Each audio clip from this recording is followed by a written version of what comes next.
In this video, I'm going to show you how to construct a validation loop in Python. I'm going to try and keep it fairly general so that you can apply this technique to all kinds of validation loops. Validation loop is where you get some input and you're trying to see whether that input is valid, and you just keep on asking and asking and asking until you get a valid input. So first of all, what we're going to want to do is we're going to set up a variable. So I'm going to call it valid, and I'm going to set valid to false. So this means that we're going to enter the loop because I'm going to say while not valid. Okay.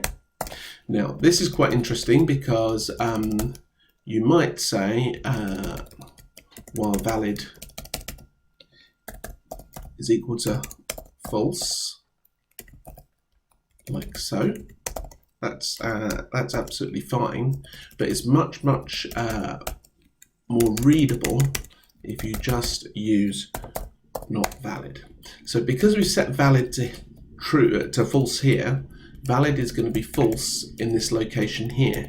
Not false is true, so this will evaluate to true and the loop will continue.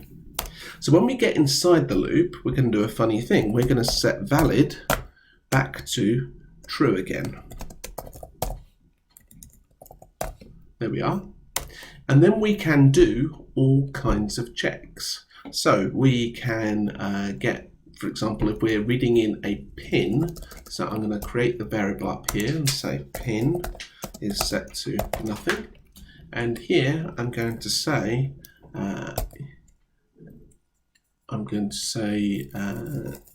pin is set to input, and we're going to say enter your pin. Okay, lovely. So that will work, and then we need to test whether it's false, because at the moment if I run it, have a look, enter your pin, and if I enter anything, it exits. So my first check is that I want it to be 4 digits long. So I can say if length of pin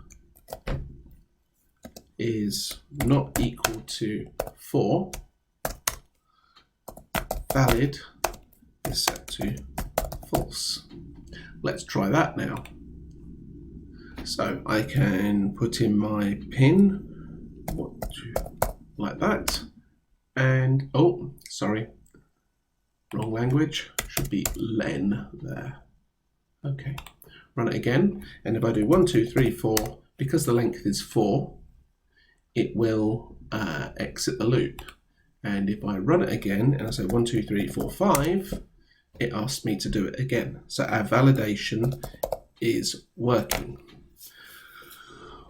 Right, we could have all sorts of other checks here, and we could even print a useful message if we wanted. So we could, in here, print pin numbers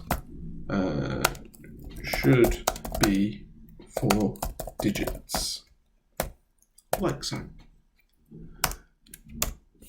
And then I can say, well, okay, what about if we check something else? So I can say if I could look at a single, I could look and see if it's numeric. So I could say if pin dot is numeric. Now this is where I need to remember. Okay. Well, actually, I want to know if it's not numeric. Valid is set to false. Let's see if that runs. So 1, 2, 3, 4. So again, it may well be a language thing. There it works. Okay. So if not pin is numeric, valid is false. So then if I type in 1A34, it asks me to enter it again. And again, I can put in a nice helpful error message. All pin digits must be numbers, like so. So what I've got then is I can then underneath say print welcome, like so. And I could even say, if I make this into an F string, put an F there, your pin is, and then let's put in pin, like so. So if I run that through, 1, 2, 3, 4, and there you go. If you wanted to check a specific pin, you could say if not pin equals 1, 2, 3, 4, like so. Print